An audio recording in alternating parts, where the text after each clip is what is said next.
It was after lunch, and I started to wipe my eyes. Let's stand up real quick, guys. Let's stand up and get some energy. Move around a little bit. I know Manny's going to fire us up as soon as he gets mic'd up there. So stretch a little bit, maybe touch your toes, jump up a little bit. That was some good exercise that the three fellas got. Take a couple of good breaths, and without further ado, Manny Wolfe. Come on out, sir.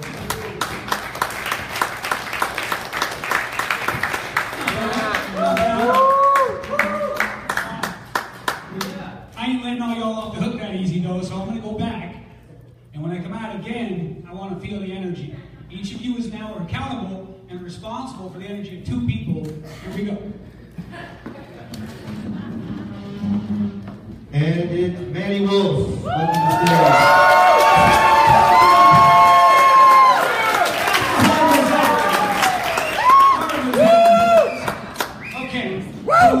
That's a state change right there. Now, originally, we had this idea that everybody's going to come out to cool music, and you can chalk that up to the first event blues if you want. So, what we're going to do instead is I'm going to have all of you stand up. Good. I want you to close your eyes. I want you to think of a song that the beat that you like, that the downbeat is right about here. And do this with me. Now you gotta imagine, I planned a great song for this. We don't have the great song. You guys gotta pick the great song yourself, okay? Hell yeah. Okay, relax. Now, what did I just do? I just changed all of our state in the room, right? I just changed the state. I changed your blood pressure, your heart rate, your excitement level, on and on and on. So that's important as a speaker. It's particularly important if the reason you speak is to facilitate those aha moments with people, right? I like to say that the people that I serve at the highest level are speakers who speak to transform. Now, there are many kinds of speakers. You've seen many kinds today. You'll see many kinds tomorrow and the following day. My sweet spot is people who have typically been through something incredible and bad incredible. That's what I'm talking about. Brutal. And there's a small percentage of those people who, for some reason, inexplicably, instead of going, I'm just going to be a drain on society, victim, right? A small percentage of them go the other way. And they kind of feel like, I want the purpose of my life to be helping other people to avoid anything remotely close to what I experienced. Now, we just changed state physically. There's a very powerful way to change state, which you don't have to get people to stand up and punch themselves in the chest to do. And that is through the power of story. So, we have heard how to make money, how to manage money, how to make money work for you today. We have heard how to be visible today. We have heard a number of incredibly valuable things. Have we? Yes. Have we? Yes. Have we? Yes. Damn, you guys. I thought the fact that it was me up here would be enough. There we go. But so, those things are spokes, right? And they're valuable spokes. They're important spokes. But I will tell you, without any doubt, the hub is storytelling. The hub that holds that wheel together, that makes those spokes make sense, is your ability to communicate with other people. He wasn't my mentor in person, but my number one de facto mentor was Dr. Stephen Covey. And he said, learning to master communication is the single most valuable skill you could ever spend time learning. I would agree with that. And so, I've got accolades like we all do. I'm not going to tell you those accolades, though, because really, at the end of the day, as I said, let's see if I can do this one-handed while I'm still keeping you enraptured. I teach storytelling and product placement. Storytelling and product placement. So, a lot of times, my students will say to me, okay, so I want to tell a story. So I think I'm starting to understand what you mean. So I think it's less about death by PowerPoint and more about engaging the audience. How do I start that story? one of the coolest ways to start a story is once upon a time, right? Just remember when you were a little kid, right? So with your permission, today I'm going to tell you the story. Tomorrow, literally, I'm going to dissect that story for you and show you why it was a good, powerful, compelling story. So, once upon a time, there was a little boy named Theo. Theo was perfect, he was beautiful, he was innocent, and he was full of potential like every child is. I am going to ask you guys to respond to that because I think we all know children are born perfect. There's a guy I like, Jesse Elder. I don't know if you guys have heard of him. He says he was talking about original sin and what a crock of shit that is. And he says all you have to do is hold a newborn child to know that that's perfection. Well, Theo was just like that. He was beautiful. He showed tons of promise. He had potential that rang the heavens. But Theo had the birth lottery of being born into a cult. And one of the fundamental methodologies that cults use to keep their members dependent on the group is a thing that, Shari, you'll know about this. It's called subversion of language. And so what they did in this cult that Theo was born in, literally, is they gave him and everyone else different meanings for common words and phrases. Can anyone kind of just speculate on how much challenge that might create for a child? So, if I was to say to you, I'm thirsty for a drink of water, right? Which I am. Everybody knows what I mean. Let's say that from birth, you were taught that that was not a canister for water, but it was a dog, right? It seems benign. It seems abstract. But when you literally don't know how to say to somebody outside of your group the simplest of things, it creates a disconnect. That disconnect is cancerous. That disconnect festers. That disconnect affects your self-esteem, your self-image. It affects your ability to believe that you can do anything.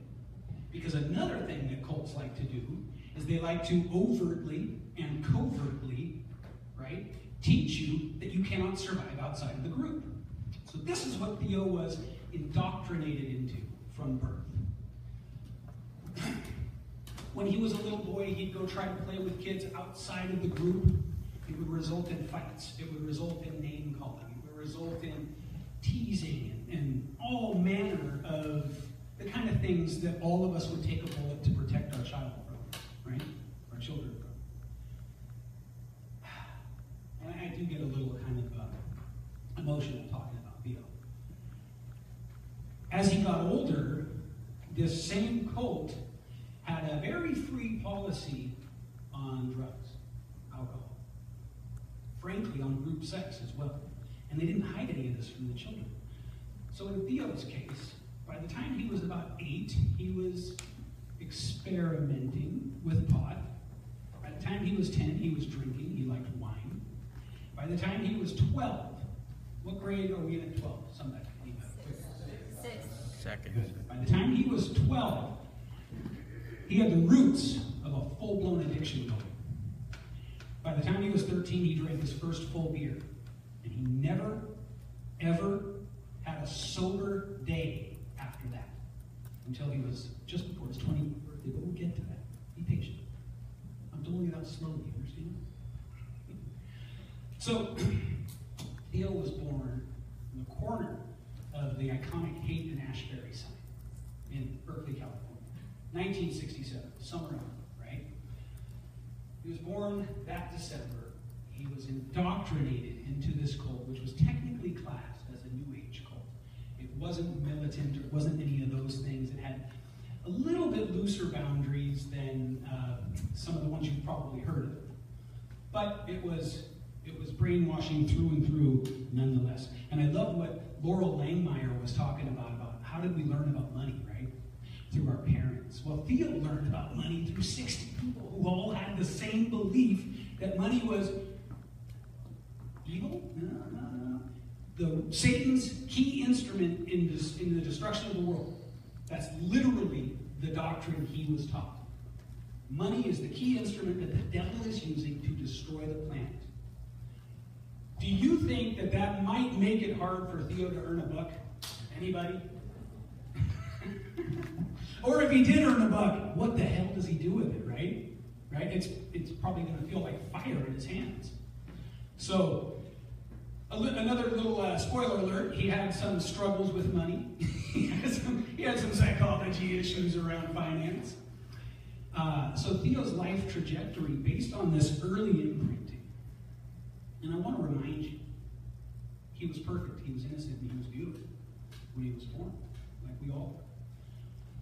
His trajectory went from birth to 14 just into the fold of this cult, wherein he was taught other things insidiously as time went on. He was taught there's no need to try to fit into that world out there. They don't have anything you want. They don't have anything you need. You're better than them. What you need is us. We're better than them. We know something they don't, right? He bought it hook, line, and sinker. Theo was hook, line, and sinker into this. He ran around preaching, not literally preaching, but you know what I mean? He was convinced that he knew something the rest of the world didn't. And like I said already, by the time he was about the end of his 12th year, he drank his first full beer. So now he's got this belief system that tells him he's better, he doesn't need anyone else, he doesn't need anyone outside of this group. He's got, but what by the time he was 13 would be constituted as a full-blown addiction. Full-blown. By the time he was 13, he discovered girls and they discovered him, and it was a pretty good match. But nobody taught him anything, right? Nobody taught him anything about girls. Wound up getting a girl pregnant on his 13th year of life. I know one of us in here can relate to that. So, I mean, you can see where I'm going with this, right? This kid pulled a tough card. He pulled several cards. By the time he was 15, he had been incarcerated. By the time he was, 21, he had been homeless. He had been a drug dealer. He's starting to get the idea of how this innocence and this sort of potential perfection went awry because of these influences. I want to go back a little bit, though, and I want to give you some highlights here. From birth till about 8 years old, he lived in the Haight-Ashbury district, which at least had a relative normalcy for the way he was raised. It was full of hippies. It was full of artists and countercultural people. In fact, Jefferson Airplane, who became Jefferson Starship, who then became Starship, lived right down the street. Janis Joplin had a house right down the street. It was a free-for-all in those times in that part of the world. And then inexplicably, and this would be the next big thing, the next big piece that this child would experience that would really imprint his life.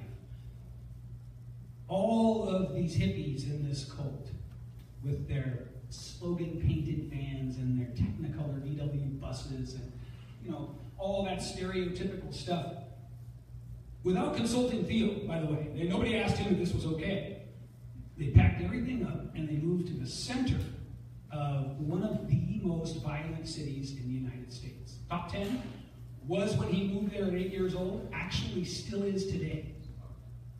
So, that's Stockton, California. Anybody representing? No? Okay, good. And they moved to the physical center of the most violent side of town, the worst part of the ghetto, the worst ghetto in the ghetto. And as if that wasn't enough, they moved into a 3-story mansion. Now I want to give you an image here. I want to give you a picture. The south side of Stockton, California is all chain link fence. It's Rottweilers on 2 flimsy leashes. It's lowriders parked on grass. It's paint peeling off the failing siding. It's cholos, it's vatos, it's gang members, right? Plaid, brims pulled low, black glasses to hide the eyes that are planning something for you. They're plotting something for you. You can't see it. They know how to look for it, but you don't. Guns and belts, okay? In comes this caravan of school buses and VW buses.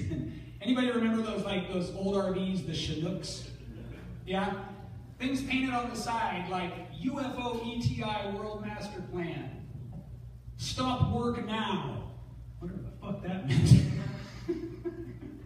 We can all share the world. Get rid of money. Flying saucers on the corners. Angels. Right? And this was the man who founded this cult was formerly a sign painter. So what I'm trying to tell you here is the work was good. On the sides of these vehicles, the painting was great. Big circus letters. This tall, all the way across. A 16-foot bus.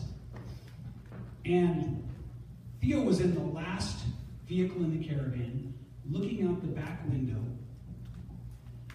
As fate would have it, they were traveling east, so he's looking at the sunset. And they pull into this ghetto, right? And he's used to the Haight-Ashbury, which was very much an embodiment of these buses and these cars and these vehicles, right? The whole place was tie-dye. The whole place was just churning with creativity, right? Creating, destroying, turning in on itself, creating something new all the time. There were new groups popping up all the time. There were bands forming. There were literally naked beings in the park. It was strange, but it was vibrant. And to pull in to this ghetto where everything was depressed. The people were depressed. The city itself was depressed, right? And he's watching the sun go down. How fucking metaphoric is that? And he remembered looking and making eye contact with this vato, this gangbanger, sitting on his porch. 3 or 4 other guys. They make eye contact, and the guy jumps up. He's got a flannel that's buttoned up here. He stands like this, the flannel opens like my jacket. Theo sees a gun in his belt. They hadn't even unpacked before the first taped up ball of batteries with firecrackers taped to the lid came through a window. They were literally unpacking when this happened. Theo didn't understand this. He didn't understand what was happening. But what he did know, and he knew it fast, and he knew it brutally, was from the next morning on, for 4 years, he had to fight every day. He had to fight life or death every day. So I want to give you an example of that.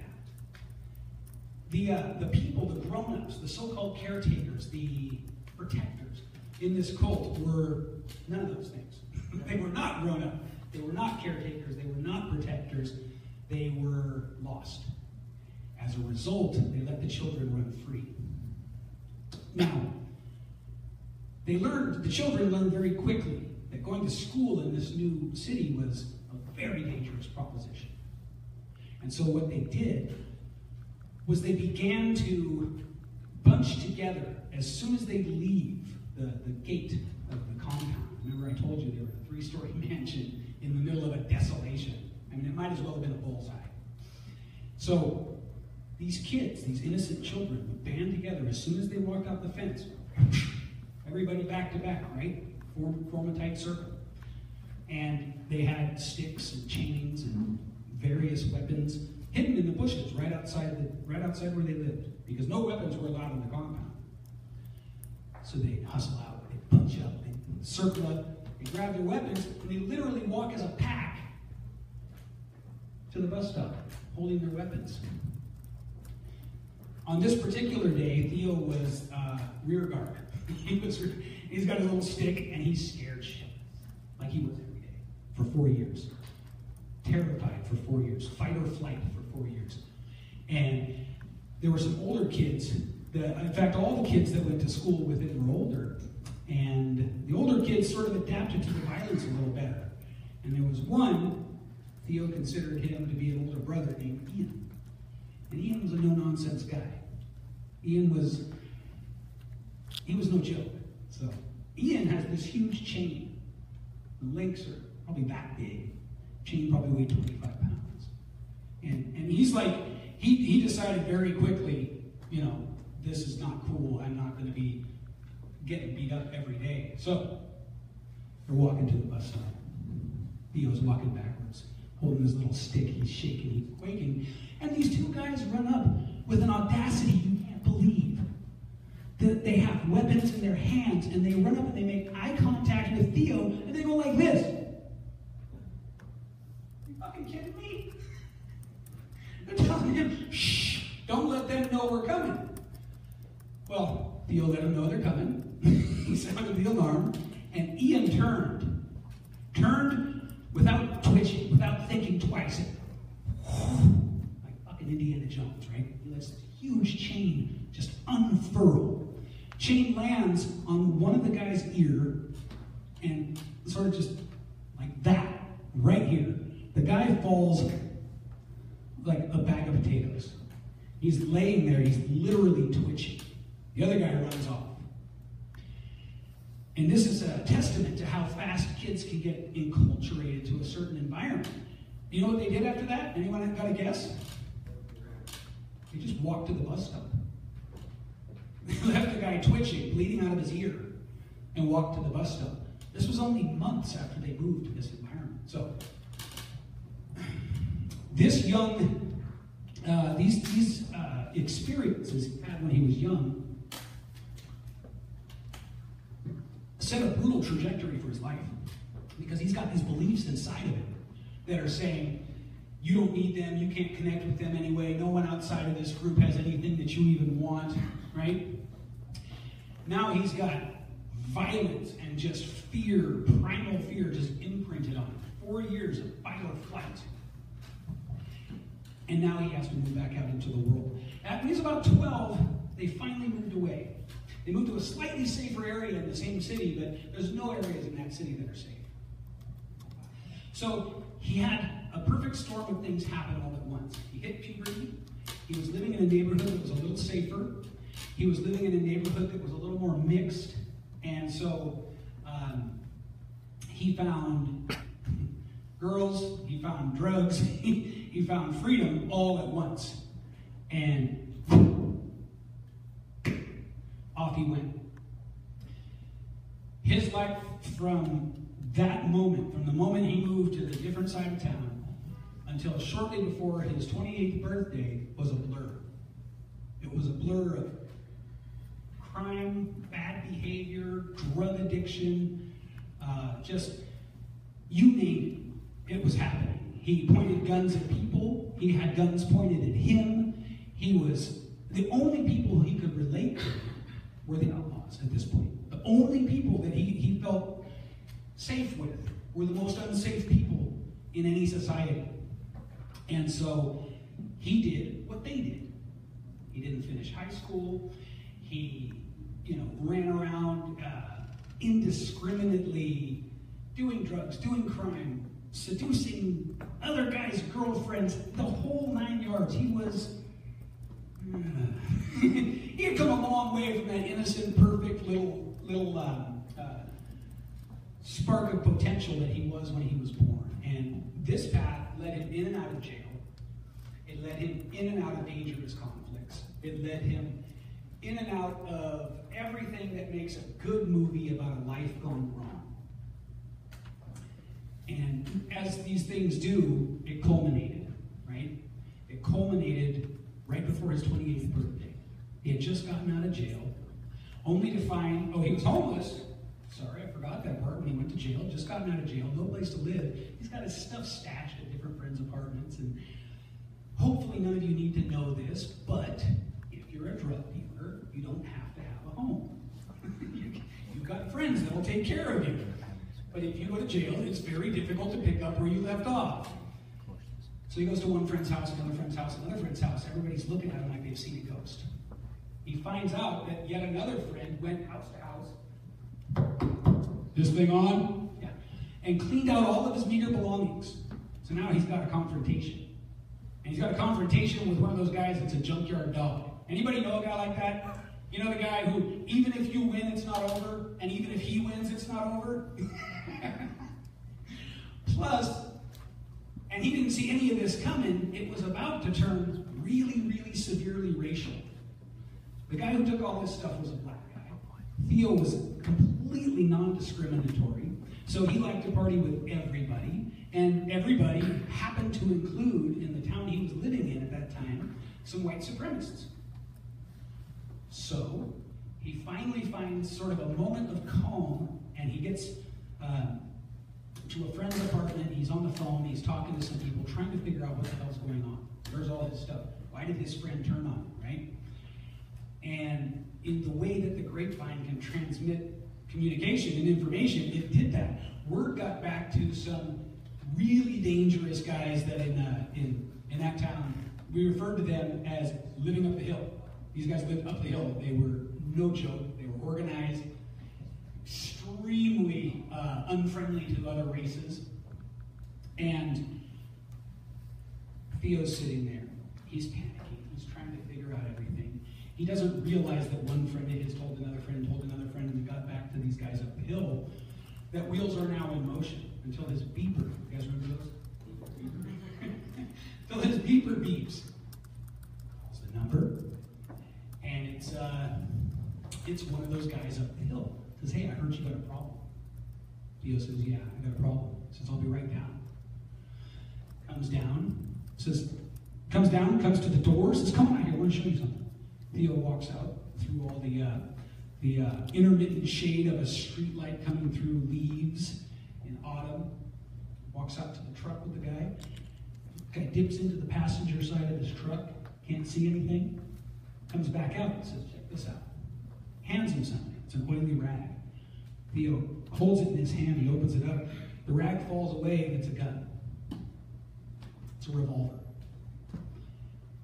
For some reason, the first thing he noticed was on the butt of the handle, there were file marks. He assumes it's the serial number filed off. Then he notices, oh geez, the handle's all covered in duct tape. So, he's holding an untraceable weapon. And the guy he's talking to, which by the way, the sound now is coming like it's coming through water. Because he's realizing the scope of what's happening, right? He's holding an untraceable handgun that a guy brought down a hill to show him because he knew he had a beef with another guy. So he's kind of freaking out a little bit. He hears the guy talking. He's not quite getting it yet. Guy says, okay, so here's what we're going to do. I'm going to come back at midnight. We're going to go find that guy. We're going to take care of this problem once and for all. Kind of getting it. Theo says, okay, sounds good. Still kind of getting it. For some reason, as he took the gun, handed it back to the guy, that's when it hit him like a stone. And externally, he was a mask. But internally, it was like he shattered. It was like his whole reality just smashed to pieces. And he realized in that moment, I can just disappear. You guys know what it's like to have that dream or a dream, and you suddenly realize you can wake up and you don't have to endure it any longer? Right? And you just wake up. That's what Theo did. He said, okay, come back at midnight. Let's go handle this. As I said, externally, he was a mass. Internally, he's fucking freaking. Okay? He says, let's handle this. As soon as the guy drives away, he gets on the phone. Beep, beep, beep, beep, beep, beep.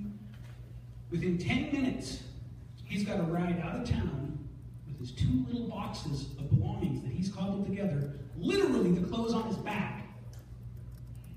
And he's riding with 2 girls he's never met back to his mother's house, who he hasn't talked to in 3 years.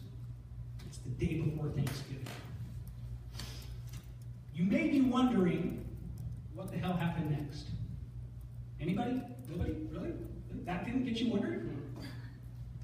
Well, I can tell you everything did ultimately work out. Ever has communicated to me that we're running out of time. So just let me say that Theo was his middle name and Manny was his first name.